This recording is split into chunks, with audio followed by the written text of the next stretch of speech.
I guess? Yeah, I guess hug it out. Because that is a 7-2 victory over the New Jersey Devils. Welcome back down into the den, everybody. What? How? Why? With this win, the Bruins fall to 5th in the draft lottery. Although, for what it's worth, we do have 2 games in hand on Philly. So, who knows? Who knows how that's going to turn out when Philly plays their 78th and 79th. But why are we blowing up the tank with this? Because you don't know how to tank. Oh, really now? Really, we don't know how to tank? No, not even remotely. You're newcomers to this art. We were born in it, molded by it, and we will continue to revel in it. Oh yeah? Show me how it's done. Can you beat a 10-game losing streak? Maybe not this year, but we started off this season in losing 9 straight. Then went 2 months with only 2 wins, and we've been comfortably at the top of the lottery rankings for the entire season. So that's how it's done. You gotta lose early, and you gotta lose often. Yep. Please teach me your ways. When you are ready, Grasshopper. What a weird shark. This game was a lot of milestones and firsts.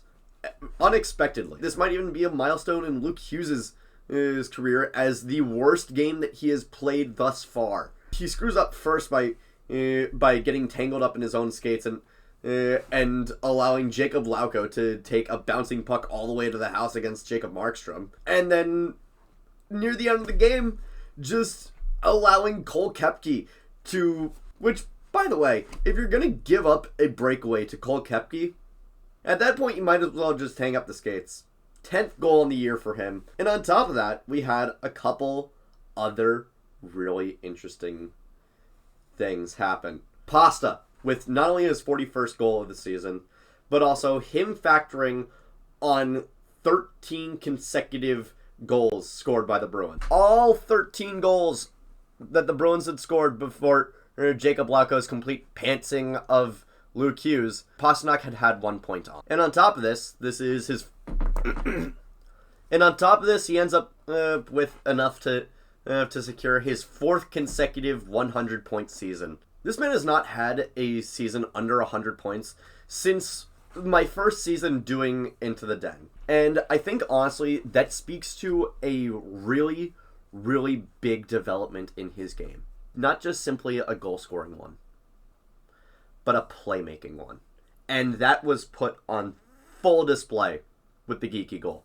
Just taking it up the end, up the sideboards, and with a backhand pass, not even looking at it, just flings it all the way to Geeky, who's sitting at the back door against Markstrom, and just taps it in. Amazing, amazing play. And speaking of Geeky, he becomes the first free agent signing since Jerome McGinley, and the first player not named Bergeron, Pastrnak, or Marchand to score 30 goals in a season for the Bruins since Louis Eriksson in 2015-2016. Coincidentally, that was also the last time the Bruins didn't make the playoffs, was 15-16. But I'm not done yet!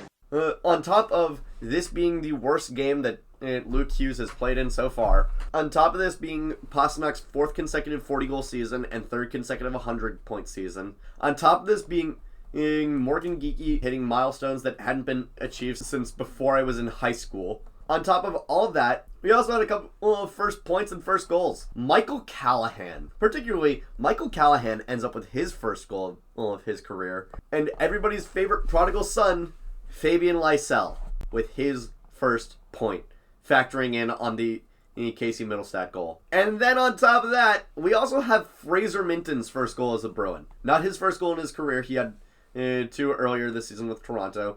Let's be real. If you take one thing out of this game, it is that all of the talk that we had been hearing about Fabian Lysell actually being good, believe it.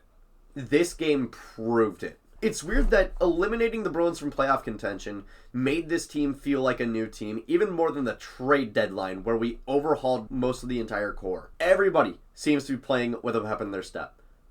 Lysell looks like he can actually be a quality second line winger.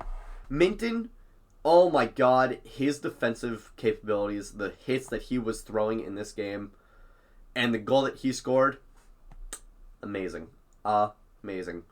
Middlestat looked really good. Lauko looked really good. Yoki Haru was getting in some of the offense. Zadorov was even getting in on some of the offense. And Elias Lindholm, oh my god, Elias Lindholm finally is starting to look something akin to someone deserving $7.75 million. And that's all that I have wanted him to be. Now, 3 games left. Only 3 games left. As much as this is a promising look into the future, lose out. Please. Please, for the love of God, lose out. I can't handle if we fall all the way to 4, and then because we start trying again, we end up at like 6 or 7. I don't mind getting Roger McQueen. I would really like Frondell. But more than anything, I would like a better chance at Misa. Just please. Please just make me proud. And that is going to be it for today. Thank you all so much for watching. I'll see you guys in the next one. Take care.